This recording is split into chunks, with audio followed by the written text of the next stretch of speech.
সবাই মাইক্রোফোনটা মিউট রাখো।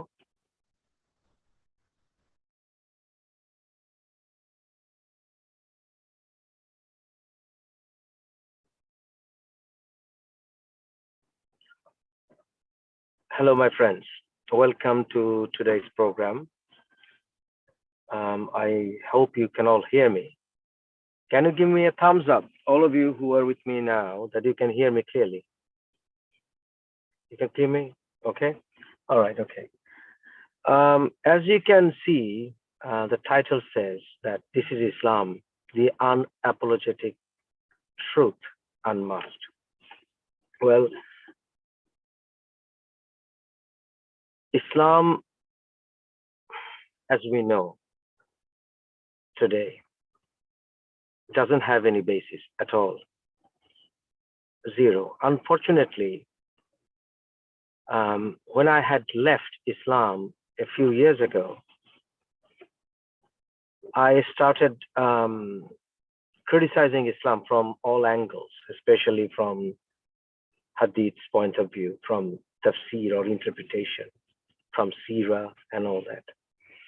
Because when I dug deeper into Hadiths with the pursuit of understanding whether Islam really taught barbarism or extremism to the followers if they wanted to follow the core teachings of Islam.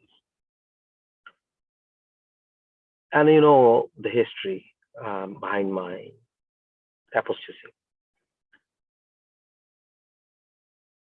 If some of you don't know, to tell you in short, I fell victim of hate mongering, and I fell victim of threats, abuses from most of the Muslims of that time, because I condemned the terrorist attacks in Paris.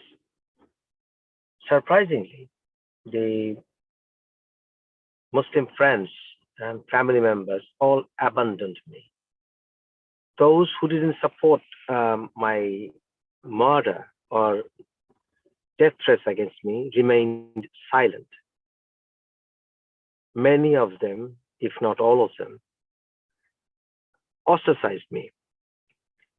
I lost my family, I lost my health, I lost my profession and everything. And barrages of death threats poured in, thousands of death threats. There were hate campaigns against me.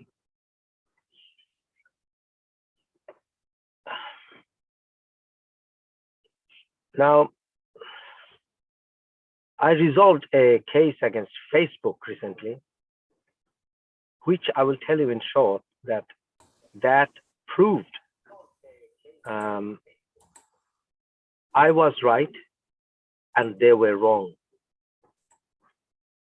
when it came to the right of criticizing any religion or the right to exercise freedom of speech. I never broke the law. If I did, obviously, I wouldn't have been happy with the resolution that I had with Facebook. And the matter went to the High Court in the UK. Coming back to the issue of my reversion to Islam after that, I did revert to Islam because my mother inspired me to take a different approach to analyze historiography of Islam, to find out whether conspiracies were hatched against Prophet Muhammad, and whether I could base myself solely on Quran, not primarily on Hadiths. I found some of the Hadiths to be beautiful, and some of the Hadiths to be absolutely disgusting, barbaric. So that, in fact, triggered my my endeavor to find out the available roots of these hadith collections. And towards this pursuit, I also started studying the personal lives, journeys, claimed whereabouts, claimed writings of hundreds of Islamic figures of the earliest time of Islam, especially for the first 300 years of Islamic calendar. Initially, I thought that some of the hadiths were wrong, some of the hadiths were baseless, because there is a science of analyzing hadiths. And I started studying them. And a man with a very high IQ, what I could study probably in a week, many wouldn't be able to study in a month. I beat my own drum, I'm sorry. That's me. Nevertheless, as I kept on digging deeper and deeper, I started getting frustrated. I started analyzing Quranic Arabic. And I found that somehow you can use mental gymnastics, and even if you be neutral with the history of Quran and everything, you will see that Quran doesn't have much to tell against it. You know, you can somehow get away with some apologetic arguments that Quran is not barbaric, Quran is not, you know, disgusting or anything. Rather, you can get away saying that Quran is beautiful. But for someone who can't be bogged down with public outcry, who can't be bogged down with the possible hate preachings against him, I can tell you that my journey has come to another phase. There's no reason for me to cling on to Islam for the sake of believing in Quran. Even if I say that I am a believer, I believe in one God, I have a reason to believe, whatever, still, I don't have to accept Quran as a divine revelation. Quran itself debunks its claim of being divine.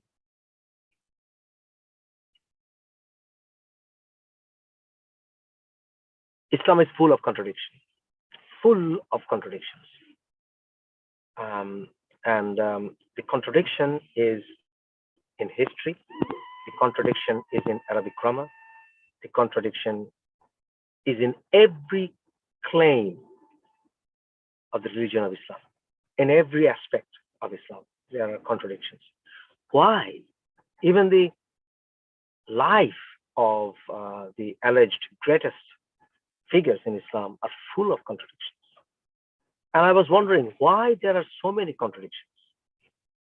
And I started digging deeper, and I found out there are contradictions because none of those historical facts had any basis.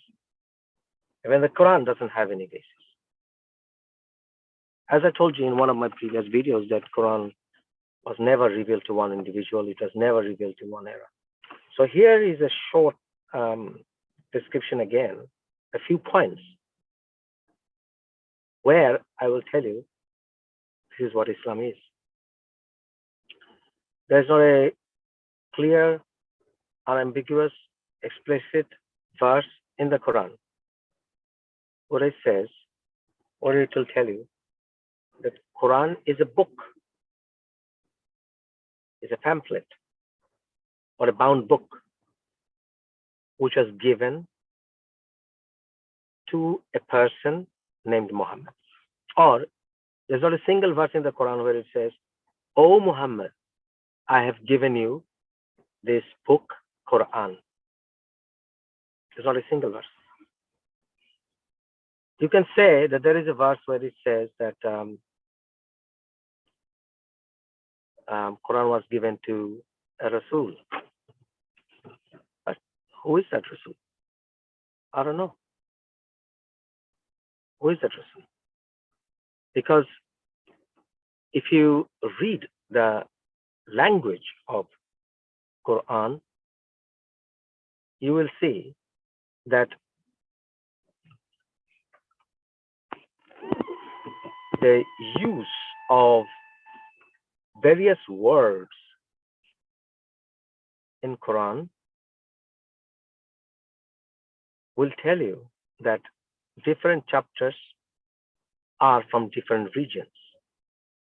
And when a certain chapter relies heavily on the etymological sources, basis of some languages, for example, Hebrew, you will see the same prominence on similar type of chapters in the Quran.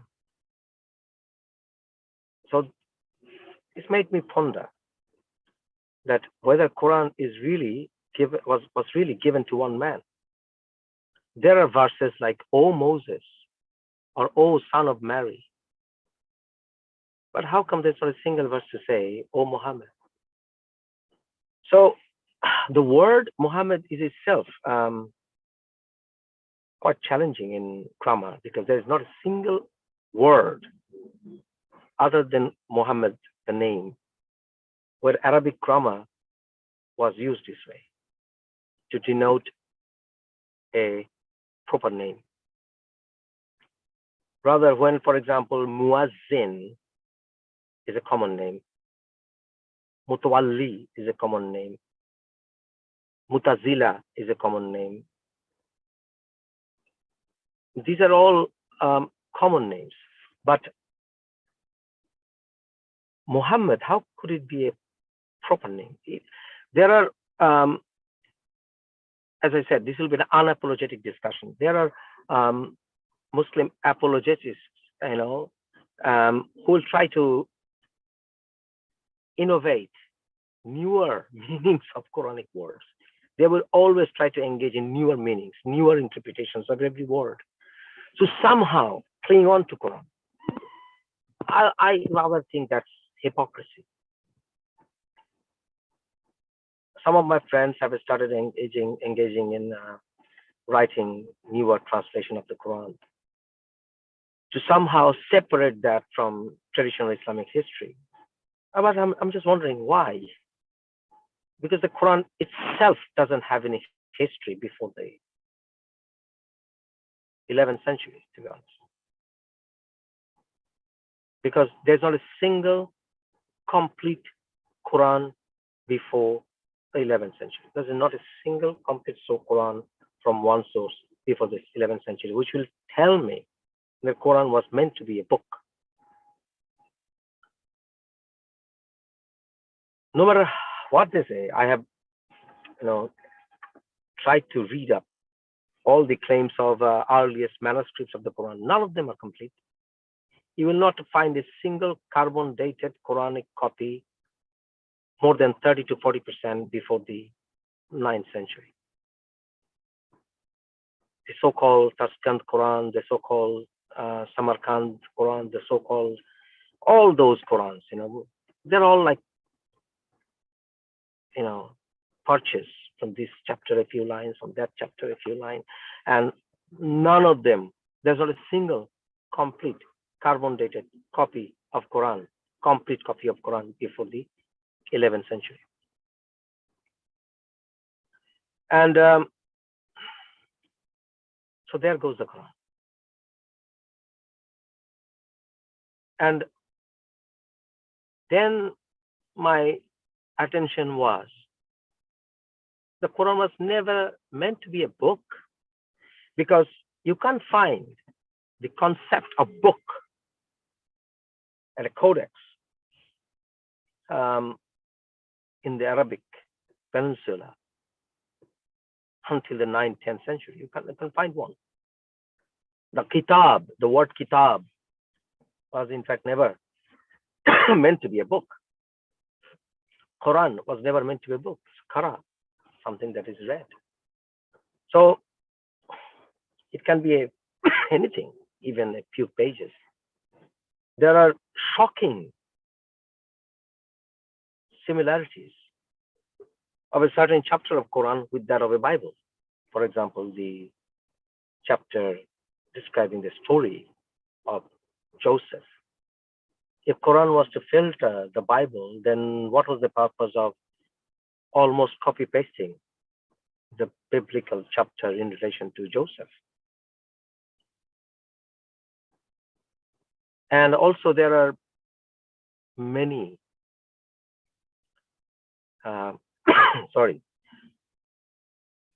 excerpts from various other manuscripts, even biblical sources from Hellenistic period. Quran also emphasized on the hearsay stories, myths, which were prevalent in the 6th, 7th centuries. For example, the story of the people of the caves, 7 dwellers of the cave. This was quite prevalent myth during the 6th, 7th centuries. So Quran adopted that. and also there are, for example, my apologies for the cough that I have. Again, Quran also has the same errors when it comes to various religions as the Christians, for example, had, or the Jews probably had about Christianity or Judaism. For example, making Virgin Mary part of the Trinity. These are all prevalent misconceptions about Christianity in the Syrian Peninsula, Syrian region. So you can't really confirm where Muhammad came from. But there's a massive influence of Syriac language, which is sort of Hebrew, Arabic, tradition, and that was that you can see that prevalence in Quran. And also, the Quran uses Hebrew words when it comes to discussing areas near Jerusalem and all that. So this is absolutely clear to me that this has no basis. This is absolutely a collection of various manuscripts. And there are, for example, the story of Muhammad and his companion Abu Bakr being in a cave, and there is third person, and Allah is there. And this is rather taken, and this is rather influenced from, this is uncanny, at least uncanny similarities, resemblances with the story of Solomon being in the cave. And if you David. are right, beg your pardon, yes. So David, these are uncanny similarities, shocking similarities. There are also stories of Khizr, which is again another myth. From Quran, nothing is confirmed. It talks about jihad. It talks about going to war. But what is really justifiable war? Quran really doesn't give much details, discussions. For example, I have good understanding of what a religious war should be, justifiable war should be, from Bhagavad Gita, when Krishna was lecturing Arjun. But Quran doesn't give any good, deserving explanation of it. There's not a clear moral guidance in the Quran about anything. Allah, Surah Ikhlas, for example, chapter 112, talks about Allah being Samad. He's not reliant on anything, but he really gets pissed off when people want to worship some other God. He's very insecure. We're not sure about the name of Muhammad either, grammatically.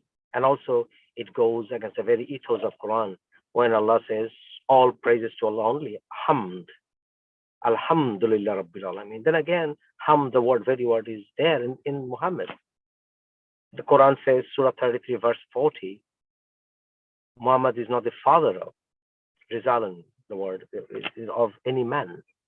But Muhammad already had two of his boys by that time. Then he had the third one, Ibrahim, after that. Although they died, but he's not the father of anyone. And then there should have been a clarification that, well, end of the day, he had some boys who died. So, full of confusion, full of contradictions. They're always like, your brain is always on the boiling point. Then which verses should be mansukh, or which abrogated, which verses shouldn't be abrogated? Who are going to tell me? Some scholars are going to tell me. On the basis of what? What is the basis of abrogation? Quranic timeline? Even then, it doesn't match up. Because the so-called Meccan surahs, then Medinan surahs, then again Meccan surahs, because Muhammad allegedly went to Medina from Mecca, then he came back to Mecca, then he went back to Medina. I mean, come on, it's lost. But I could not even establish that Muhammad was born in a city called Mecca from Quran. Ask yourself, if you were to write 6,666, even that number is questionable because there are ways to count the Quranic words. But anyway, 6,666 verses, if you were to write, wouldn't you include these basic things about Islam? If you were to write about Islam? There's not a single verse in the Quran to say that Muhammad died in Medina. Because obviously we'll say, hey, no, it was coming to Muhammad, so how can you have that? Okay, that's fine. What about the earliest sources of Islam then? The word Medina, Medinain, it was used like for a city in various places of Quran with regard to various prophets of Islam. So you're confused again. So if it was Yathrib that Muhammad was born, then why did the Muslims change the name to Medina? It's a Quranic name because it has a bad meaning. Then why Allah used the word Yathrib during that area? Why did he use that region? Why? Then again, some will tell you that from Yathrib it became Taiba and then Medina, or some will say from Hadith. If you read the Hadith, you will say from Yathrib to Medina, then Taiba, then Medina again. I mean, you will not be able to really establish when it and how it came to be known as Medina. You will not be able to establish that. Then somehow you have to accept the Makkah is Makkah. Somehow you have to accept the Makkah is Makkah.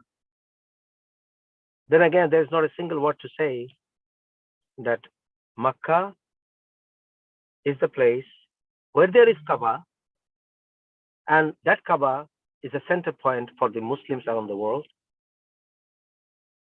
That makes sense. Then Allah is not someone, they say, the common understanding is Allah is not confined to anybody. But this is based on interpretations. If you read Quran and the Hadith, you will not be able to conclude that Allah doesn't have any confirmed figure. Because if you read the Quran, it will give you an idea that Allah has hands, Allah has eyes, Allah has face, Allah has feet. What makes you believe that Allah doesn't have all those? Because Muhammad Ali Boxer, the world champion who died, was a great man, he once said that no, Allah has a confirmed body. So if I read the Quran, he sits on a throne. He goes and up and down. It if you also read the anthropology of religion, you will see the earliest gods and goddesses of that region, of that time, they were all, even the Greek gods, many of them were sitting on a throne. Here's a king, throne, sitting on a throne. So the Islamic Allah is invisible entity with confirmed figures sitting on a throne. This has to be paganistic view. This is no different from any other religion. No different at all. So I'm not here to worship. I'm not ready to worship an all-powerful, all-encompassing, despotic dictator. My brain doesn't accept that. My brain doesn't give me permission to worship a dictator who watches me all the time, who even watches what I'm doing, who even hears what my heart says. I mean, he's a dictator sitting on a throne who gets pissed off by my action, a tiny human being, the creator of the universe. Again, even if I was created by any other alien, why my creator, even if I'm a robot, I don't know, humanoid robot, I don't know, why my creator has to be the creator of the entire universe? Probably I was made by another superior being from another exoplanet, who knows? That logic doesn't stand. Why suddenly an eternal being should have the crave? What motivated him? How an eternal being gets motivated? So the Quran doesn't answer these basic questions of a man from the 21st century, like me. So where did Muhammad die? Again, it was not addressed by the earliest of Islamic scholars. None of the biographers ever mentioned that Muhammad died in a city called Yathrib, Taiba, or Medina, and he was buried there. None of them ever mentioned. Imagine that. So you can say, how come we have a grave? We can see a grave of Muhammad there now. Who knows? How can I be sure that it was there even before the 9th century? How can I be sure? What is your archaeological basis? You can't even prove that Kaaba was there before the 9th century archaeologically. You can't even prove that. It doesn't match up the description of Bakka. There are many graves in Bangladesh of alleged saints who never existed, probably. Not probably, surely. I have seen in my lifetime, there are many mazars, we call saints, graves of saints. You know, they just propped up. There are tajia professions, as we call. They make, artificial graves of Muhammad's grandchildren and carry them in a procession, marking their martyrdom. But hey, you don't expect Muhammad's grandchildren to be in there. I could not establish Muhammad in any of the coinages, contradictions, claims, full of rubbish. I never lost my temper. I was never abusive.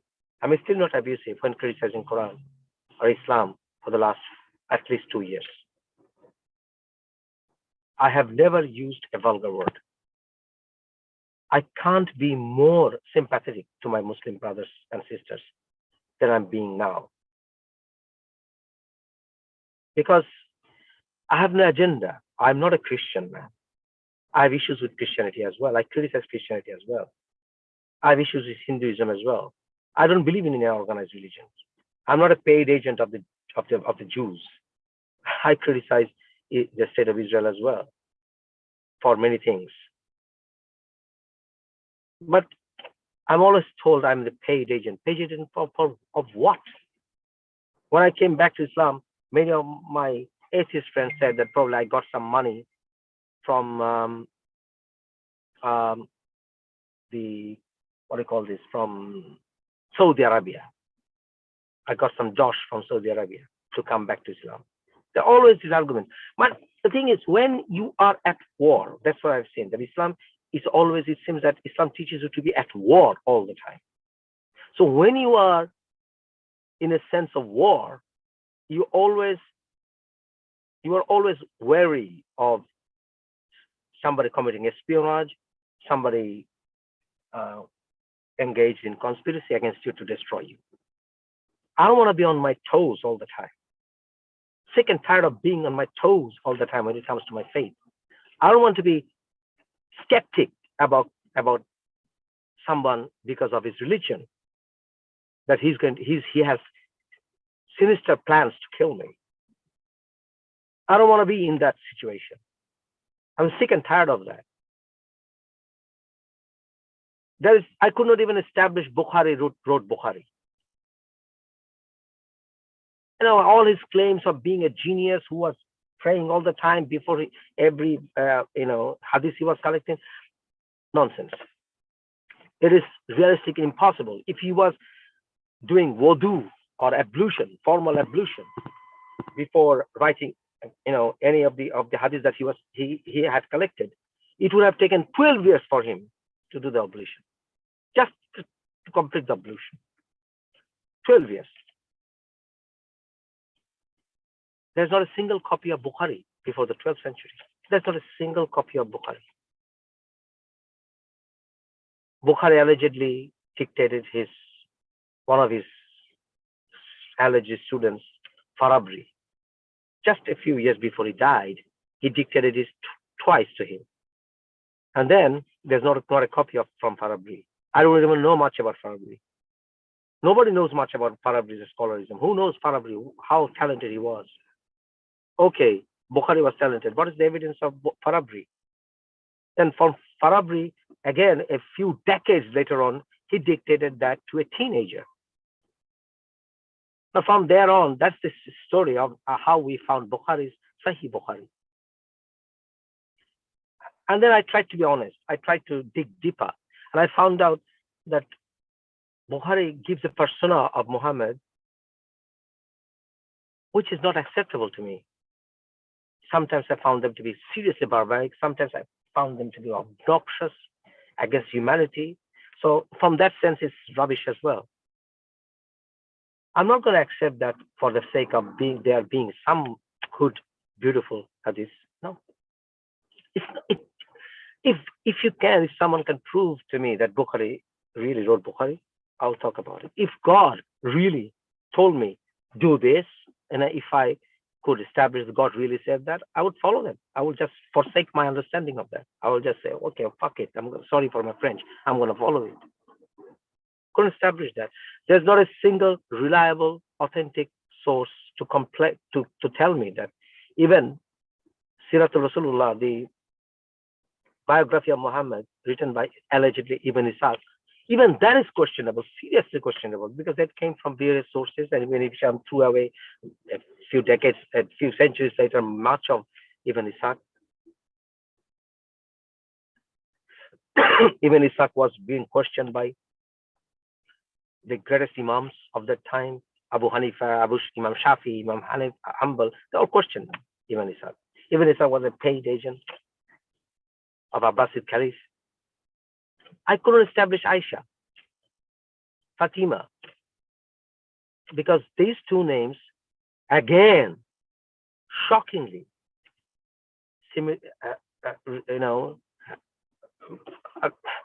has similarities with the name of Ishmael's wives in the Bible. Ishmael had two wives. One is Fatima, other one is Aisha. And surprisingly, these two names had profound impact on Muhammad's life. Coincidence? I don't think so. Many of the Muslims of the earliest times were known as Ishmaelis by the people of that time because of enormous emphasis on Ishmael. And Muslims around the world slaughter goats and cows and you know what for Qurbani, Idul Adha, because allegedly Abraham wanted to sacrifice his own son, Ishmael, when the Christians say Ishaq. But the Quran, there's not a single verse in the Quran to say that Allah dictated Abraham to sacrifice his son Ishmael. No. You somehow want to deduce it that it was Ishmael because the birth of Ishaq is told later. How does that make sense? Because Quran doesn't maintain that timeline. For example, Surah Al-Isra, if the first verse of Isra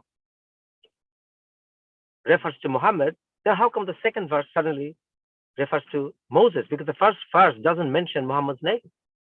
All the Muslims around the world will say this is referring to Muhammad's journey to heaven. But there's not a single verse in the Quran clearly to say that he really travels to heaven. Miraj, that's not a clear verse, unambiguous verse. There's not a clear verse to say Muhammad, he had split the moon in half. But it says the moon is split asunder, as if, like you see the crescent, you see the half moon now, naturally. It was referring to that. There's not a single verse to say that Muhammad did point it to the moon and it split asunder. It doesn't say that. Confusion. Where are we getting all this from? I could not establish Abu Bakr. I couldn't establish Omar. I couldn't establish Uthman. There's no evidence of their existence in history. So that's why I was wondering why history is so ignored. Then I've seen a tendency of Islamic scholars of not accepting Islamic historians with much gratitude. It's always hadith collectors, hadith collectors, hadith collectors. There are conflicts amongst jurists and hadith collectors, biographers and historians. There are always conflicts. I couldn't find a single thing on which Muslims could be united. There's not a single verse in the Quran to say that go to Mecca, go to pilgrimage, circumambulate the Kaaba, and say, Labbaik Allahumma Labbaik, God, oh God, I'm here. There's not a single verse in the entire Quran to support this. There's not a single verse. Rather, there's a stone there on the Kaaba, and that stone is not even mentioned in the Quran. Now the Quran says that humans and stones will be companions of the hellfire. So how come we are confining God in a cube-like building? There's not then we should all go to various mosques and say, God, I'm here. We don't do that. It has to be the Kaaba. Why?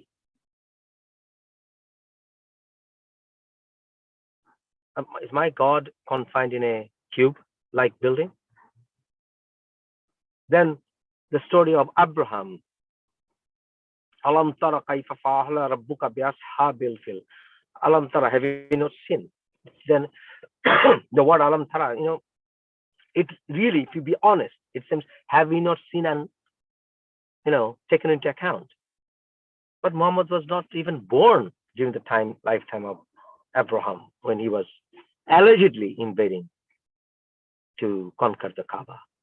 But hey, Abraham was a Jew. If Abraham was a Jew and he was trying to destroy the Kaaba or to take it over from pagans who were worshipping various deities, then he was doing the right thing, because he was he belonged to the people of the book. So how come he was destroyed? To save a Kaaba full of idols, full of deities, statues. And there's not a single verse in the Quran or Hadith even to say that Muhammad offered a single rakah of prayer inside the Kaaba. There's not a single Hadith of the 6 most acceptable Hadith collections. There's not a single Hadith to prove that Muhammad offered a single rak'ah of prayer inside the Kaaba. Strange. There is no Jam water in the Quran, and there is a verse that if you run about in the word is strangely tawaf, and then tawaf there means running around, running. But when it comes to another Baitul Atiq or the old house, they translate it as going round. Doesn't make sense. And if you run around an area, you have no sin. Of course, you don't have sin. If you come to London and run around Tower Hamlets, I mean, you won't commit any sin, probably. Then that doesn't mean that Allah is going to bless you for that. But people running around, running to and fro, Safa, Marwa, what is the basis? God didn't say you will have blessing if you run around. Confusion. Every step is full of confusion. The word Eid, Ul Adha, or Eid al-Fitr, they don't even exist in the Quran. Some people are observing Eid al-Fitr, Eid al-Adha, and many of the Muslim scholars are saying that there are only two celebrations for Muslims, Eid al-Adha and Eid al-Fitr. There is no other celebration, so you cannot participate in any other celebrations. Why? Doesn't make sense to me. And it says that Friday prayer is the most important, although it's wajib, but it's very, very important. It's a different type of wajib. So Jummah, I couldn't establish really the Jummah prayer in the Quran, but nevertheless, even if I accept it, okay, I will have to pray the Jummah, the Friday prayer. Where do I learn it from? Quran, it's not there. Okay, Hadith, it's not there. The Hadith doesn't even tell me how many rak'ahs are there on a Friday prayer. But, hey man, you have to do it. You have to do it. You have no choice.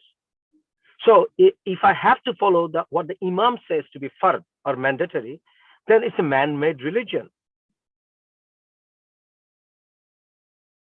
Even if I take the hadiths to be perfect, even the Bukhari, even the Muslim to be perfect, then I will tell you that, hey man, I couldn't even establish how to pray 5 times prayer, even from hadiths. What to say, how to say. No, the Imam said. Okay, then I try to make sense. I talk to God during my prayer, during my salah, 5 times. I talk to God. Okay, I talk to Allah. What am I saying? What am I saying? It makes sense. Circumstantially, they don't make sense. I'm talking about verses where Surah Maida, Allah is telling me that if I don't have water, I should go and run for some sand and wipe myself, purify myself. Probably I'm uttering that verses, I'm reciting those verses when I'm in the middle of a flood, on a ship. Or what I'm saying, probably reciting the verse of the Surah Ikhlas, Qul hu Allahu ahad. Say Allah is one. Am I telling Allah to tell me, or am I telling myself to tell Allah? It doesn't make sense. It doesn't make sense. Then during the prayer, when I'm saying At-tahiyatu lillahi wa salawatu wa tayyibatu assalamu alayka. Peace be unto you, O Muhammad. Assalamu alayka ya ayyuhan nabiyyu. O Prophet, peace be unto you. Why am I giving salutation to Muhammad in the middle of my prayer? So am I allowed to say salam to someone else walking past during the prayer time? No, I can't, because I'm talking to Allah. So I'm not. How come I'm talking to Muhammad? Full of contradiction. There is no moral guidance code from the Hadith either. I don't find any reason to wear beard, which should have something to do with religiosity. So which action has to do with religiosity, which is purely habit? For example, Muhammad used to put like right foot first, left foot later, probably. Even if he ever existed, then that might have been a habit, or which was simply cultural. For example, not wearing trousers below your anklet. because probably in his region around that time in Arabia, it was a mark of being obstinate, being having full of gravity, pride. But it varies. Dress codes varies with meanings in different areas around the world. So what is to do with religiosity? What is to do with morality? What is to do with habits? It is all totally confusing because there's no classification as such in the hadith that way. And I even wanted to figure out that what about zakat then? Then the word tazakah and zakah from Hebrew to Arabic, it doesn't have anything to do with money. There's not a single verse in the Quran to say that zakah meant money. When I have found dishonesty in translations of the Quran, where they try to denote sadaqah to zakah and somehow find an apologetic argument to justify sadaqah and zakah to be interchangeable in some places. What is the basis of this? Then they will say, then what else does zakah means? I will say zakah means tazakah. Tazakah is nothing to do with it means righteousness, nothing to do with the money. Somehow it was used to interpret money to justify taxation of Muslims. Doesn't make sense to me. Nothing in Islam makes sense to me anymore. Nothing. Everything is questionable. Everything. Now they're talking about Jesus coming back. It's not clear. Quran is not clear. They're talking about the Zal, Antichrist. Quran doesn't even mention the Zal. They will go head over heels. They will find, newer words, newer meanings. They will engage mental gymnastics to innovate newer meanings of words of the Quran to probably even justify the Jal, the Antichrist. So Hadith is full of interpolations from the Judeo-Abrahamic sources. Wasn't Quran to filter the Bible? And then again, why do we circumcise when the Quran says Hazal balad al-amin wat-tine wa-zaytun wa tur sinin? I mean, Lakat khalaqnal insana fi ahsani taqdeem. We see there are words and verses from various parts of Quran where makes you confused. I am bloody confused. And if you be honest, you'll be bloody confused as well, like me, because they will never make sense. You'll keep on changing yourself because these are all full of lies. When you're trying to justify lie, this is what happens. If Allah made human being the best of the molds, if there is no flaw in Allah's creation, then why did Allah left it on the hajam, or the people who snip the skin off your front side of your penis? Why did He leave on humans? If you dare tell me, if you do not circumcise, you will have this disease, that disease, then I'll tell them, is it really? Then Allah couldn't create His creation perfectly. But the Quran says Allah, there's no flaw in His creation. Then why do you have to circumcise? It goes there with the very words of the Quran. Then I have a tattoo. They say, wow, you have to have tattoos. You have tattoos. You have altered Allah's creation. I said, then how are you circumcising? Are you not permanently altering Allah's creation? How do you justify that then? Everything about Islam is confusing and full of contradiction, full of lies. I'm sorry, my friend. I can't take it anymore. I'm not being disrespectful to any of the Islamic characters. I'm just telling you the truth. I'm tired.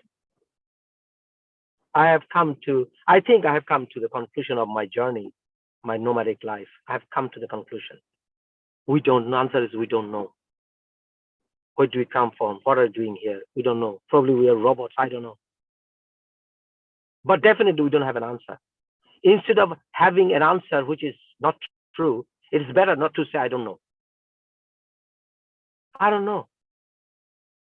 You can't establish how the Muslims were following allegedly Islam before the 10th century. You can't really establish, or 9th century. You can't establish. But I believe that many of the characters were created by the Abbasid caliphates. Pen names were used. For example, Jabir ibn Hayya, you cannot establish that he ever existed. That he used this pen name to hide his identity, to create this religion of Islam. So probably it was created, Islam was created in the 9th century, and later on it kept on developing and developing and giving birth to newer understanding. That now we have Islam. Nothing is in Islam is clear, absolute, unquestionable, and it has no moral values either. For example, at least I can tell you, if a person who is of high moral character, who is a good man, if people unjustifiably want to humiliate him, they will rather humiliate themselves, right? They can't humiliate somebody who is great. Even if you tore off his clothes, even if you throw abuses, in fact, you will not succeed. But Islam doesn't teach you that. Islam teaches you that if you take vengeance in Surah Tawbah, if you take vengeance, moments, the believers, they get solace in their hearts. So there is a lust for vengeance. But you cannot always win in battle. There will be occasions where people will be killed, great people will be killed. But even if they're killed, they leave legacies behind. Islam doesn't recognize that. But again, Surah 3, verse 144 says that the prophets will come, prophets will go. So you are going to leave your faith. That's there as well. The greatest of the Sahaba, I mean, what purpose did Muslims serve? Even if they had conquered Mecca, Muslims engaged in killing one another.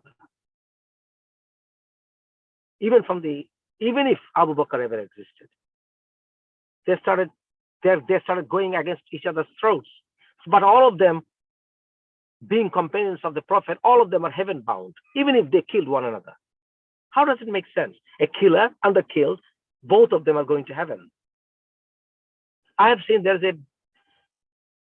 basic lack of moral understanding in Islam, that you cannot humiliate the greatest people. So that's why it's always there is a desire to defend in arms, and desire to take revenge, desire to humiliate, desire to punish, desire to ostracize. These are barbaric behaviors. These are barbaric behaviors. These are not signs of morality. So if you are telling me there is anything that is for sure, absolute in Islam, my finding is no. Not a single thing there you can establish in Islam to be absolutely true, has a basis. None whatsoever. Zero. I'll take some questions or comments if you have any, starting with Irfan Mazumdar. Irfan, go ahead. Starting with the development of Arabian historiography or Arabian Peninsula, with my research and studies, I've seen the development of Hagarism and Ismailism in the area contemporary to the early 7th century starting, and from the Umayyad period, notably from Muawiyah. So the existence, the traditional existence are very much questionable, and it can be concluded that they didn't exist because there's no archaeological inscriptional records are found for the various known traditional caliphs, namely Abu Bakr, Usman, Umar.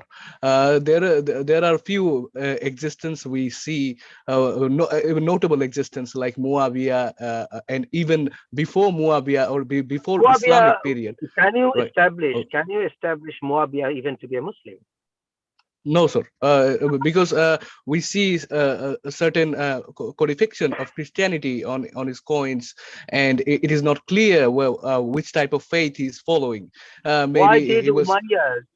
Why did Umayyads Yes. appoint a pastor, a clergy, to be the head of Umayyad's treasury. Doesn't make sense. Doesn't make sense, right?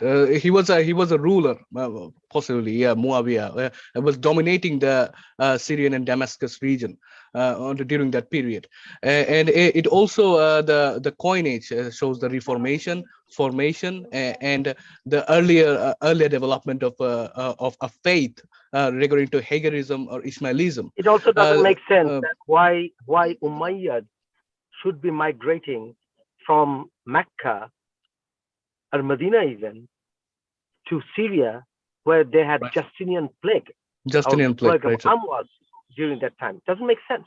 Right, right. The existence of Umayyad, we notably found we find from the northern regions like desert castles. So it can arguably say that their root of existence is in the northern region. There is no point that they have migrated from the southern region of the Arabian Absolutely. Peninsula. And also, And right, the tradition, the history of the tribal movements of Banu Makhdoom, Banu Hashim, Banu right, Umayyad, they go against the traditional Islamic history. They go against the right, sir. traditional Islamic history, right? Right, sir. Right, sir. Definitely, because there is no basis on that.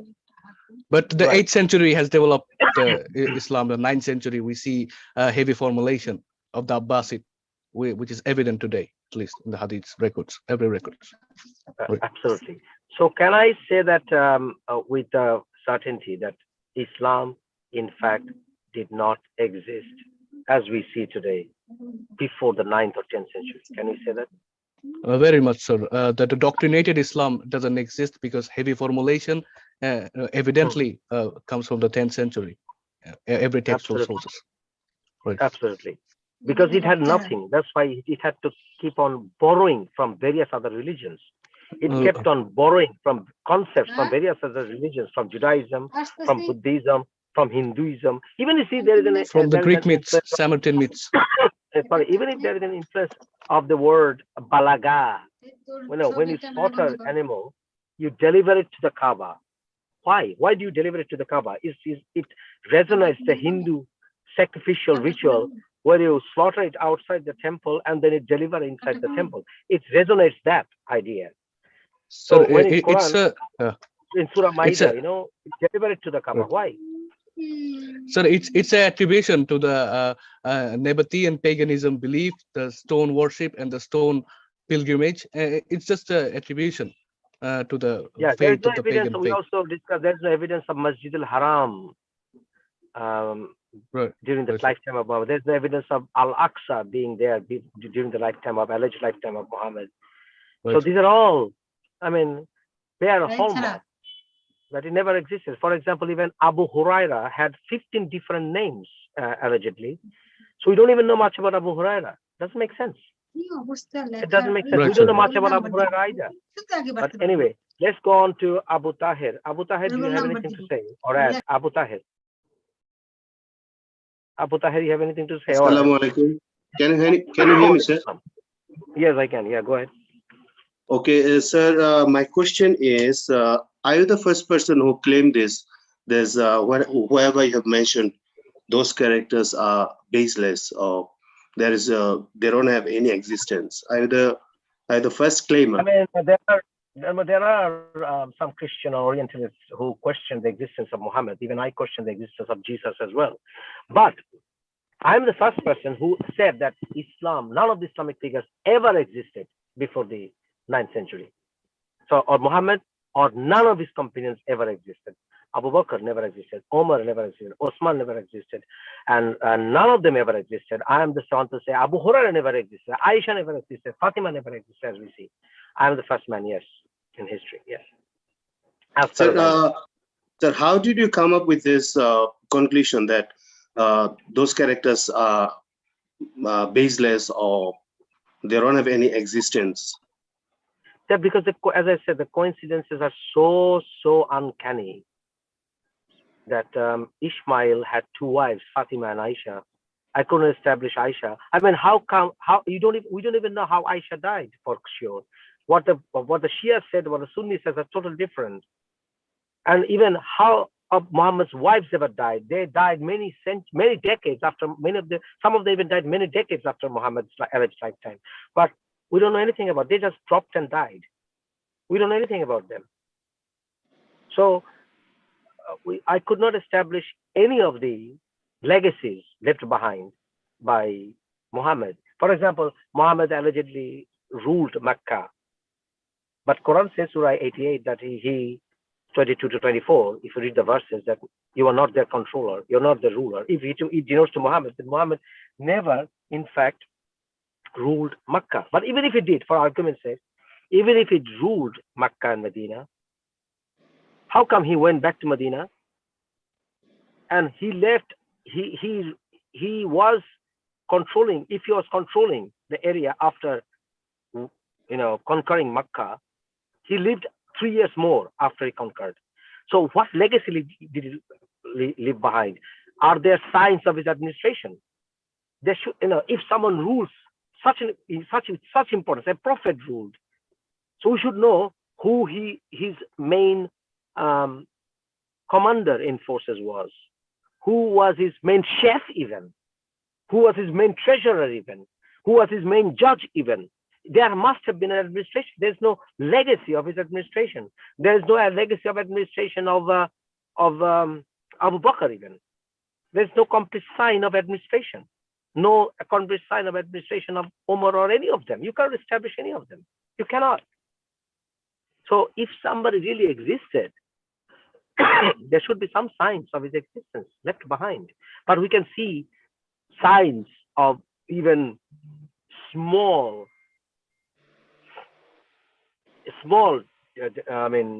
rulers or governors having their coins, having their coins during their governance. How come Omar, with such might he ruled? No historian, no inscription was even written a sentence on any of the stones even. Doesn't make sense. Doesn't make sense. So I'm pretty sure, I'm damn sure that they never existed. Otherwise, even if, for example, if some say that, oh, well, they did exist, then their existences were deleted, they were burned, I will say, okay, if somebody is not there, I'm not going to base my belief on hunches. What is not there is not there. I cannot make sense. I cannot rely myself on that. Somebody probably existed, so I have to rely on that. No, I can't do that. So if you have any evidence to support that Muhammad, Abu Bakr, Umar, Osman ever existed, or Quran is true, it came to one man in one lifetime in one region, prove it to me. So another question. You have said that some of the Christian scholars, they have claimed that there is no existence of Muhammad. But did you hear from any Muslim scholars, what do you call, counter argument against this claim? Yes, true. There's no counter argument because they can't argue. They can't argue. And the fact is, the dishonesty about Christian scholars, they will not engage the same argument against Jesus's existence. You see? So the Quranic, but at the same time, there are manuscripts of Bible with similar stories of the Quran, which can be carbon dated before the Quran, much before the Quran. So I rather believe that a third religion was created, third Abrahamic religion was created by the Umayyads primarily, and then later on developed by the Abbasids, to thwart the Byzantine attack, to repel them from the region, because there were Christian denominations fighting each other in that region during the 6th, 5th, 6th, and 7th centuries, went up to 8th century. So the Byzantine Christians were persecuting the Nestorian Christians, who were predominant around the Arabian Peninsula, who were persecuted, who went to Ethiopia, and who had roles to play during Baitul Hikmah much later on. The great Baitul Hikmah the house of wisdom.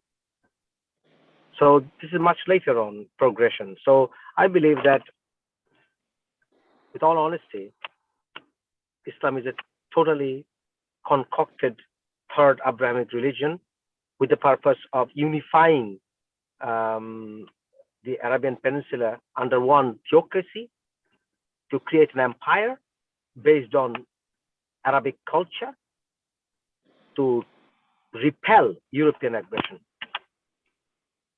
That's what I believe. I believe the Muslim scholars is going to give their counter argument very soon. Can't do that. They will never be able to, because there is no freedom of thought in any of the Muslim countries. You can't really do independent, fearless research in any of the Islamic countries or Muslim countries. They will kill you.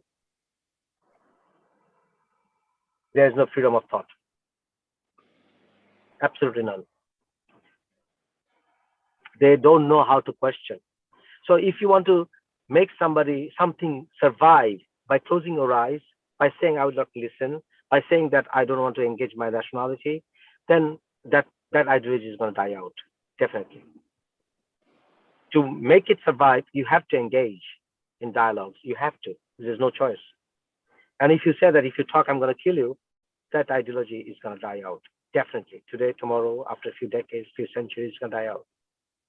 And it's going to collapse primarily from the hearts of the educated ones, from the hearts of those who can think. They will just throw it out. Definitely, it's doomed. Anything else? That's all, sir. Thank you. Lara, you can ask me something? Lara, you can ask me something if you want. Yes. Thank you, Mr. Mufassal Islam. Could you tell me your 14th generation history? There were, I know there were Muslim preachers. They came from Azerbaijan and Uzbekistan, around that, Kazakhstan, around that region. And that is what I know from my family. And my forefathers, I can trace graves up to 8 of them, my forefathers. And obviously, I know why you asked me that question. My father left something writing. My grandfather left something writing. My great-grandfather left something in writing. My great-great-grandfather left something in writing. So this is the legacy I have, but I don't have unquestionable historical account of my forefathers. I don't have it. But the only way, the best way to find out where I come from is to undergo a DNA profiling. I'm going to do that very soon. I'm going to do a DNA profiling of my genealogy to find out whether what I know from my family history is true or not. That will tell you. It's not easy. It's not easy. If you go to 14 years ago, it's not easy. How is it possible? How is it possible 14 years ago? What's happened? How it's possible? It's true. You're right. You're right. You're right. If there is no documented history record, it is very difficult to find out to what happened. That's why I'm not going to bet my life on something which cannot be verified. If there is something, for example, a manuscript which can be carbon dated back to 300 years, then I will say yes. If there is a writing inscription or something to give evidence that it really happened, how it happened. For example, you have the pyramid. So pyramid can be traced back to thousands of years. So I can say this was there thousands of years ago. But what I cannot be unquestionably able to establish to be true, I'm not going to bet my life on that. But what Muslims are doing today, they're betting their lives on something which can't be established. Yes. You know, I do believe third generation, my own. Fourth generation, when my sisters say blah, blah, blah, blah, lots of things, I don't believe. Because that's up to you. As I said, something which you cannot corroborate, or something which you cannot establish. For example, my grandfather's life was well documented. Well documented. There are still witnesses alive who are in their 90s. I asked them. I recorded them. I left it for my children. So this is well documented. I have voice records to establish. If they well So documented, it's okay. Kintu most of that's what I'm people, saying. If something is not well documented, my question is, Lara, to you. My question is very clear. Do you believe Islamic history for the first 300 years of Islam is well documented? well documented, not. Okay. So if it is well not if it is not well documented, do you believe that to be true, reliable? It's a conflict. I know it's conflict. Why conflict? Be honest. Try to be honest here. Yes, I am Do you honest. believe? I'm asking a question. Listen to it carefully. Do you believe the first 300 years of Islamic history is reliable? Yes, no. I'm still confused. You're not being honest. You're not No, being honest. I'll be Is it honest reliable? 100%. I'm Is it still reliable? confused because Tell me, how give me a reason to be, give me how some come reasons to we be. come? If 13 years, 200 years, Abu Hanifa, how come? Abu Hanifa, when Abu Hanifa came, he made nine sahabis. How he made No, nine? Abu Hanifa allegedly met only one Sahaba. No. Yesterday also I checked 9 No, Sahaba. no. Before I find out it's a 1 Sahaba, then No. These are all computerized in my head. Because he met only one Sahaba. But anyway, nevertheless, the question is very clear. I'm asking you again. Give me one reason to believe that the Islamic history for the first 300 years is reliable. Is reliable. Give me one argument. how do I believe you? How do I believe you? You don't have to believe me. You have to ask yourself. It has nothing to believe. I'm not I'm God. asking myself every day, every moment. No, ask me. Give me one reason. I gave you 100 reasons to say why I don't find it reliable. Give me one reason to establish why it is reliable. I just say I don't need to believe them. Story, whatever myth, like a Bukhari. Listen carefully. Give me. Do you believe? You don't believe in Bukhari. Do you believe in Quran? I do. I want to believe that. No. There's nothing as want to believe. No. You research, I want to believe. When you are in research, keep your faith aside. Question is, according to your research, Quran. According to your research, yes, do you find Quran existed as a book thus far, if in your finding in the 6th, 7th centuries? Do you have any evidence to that? Yes, no.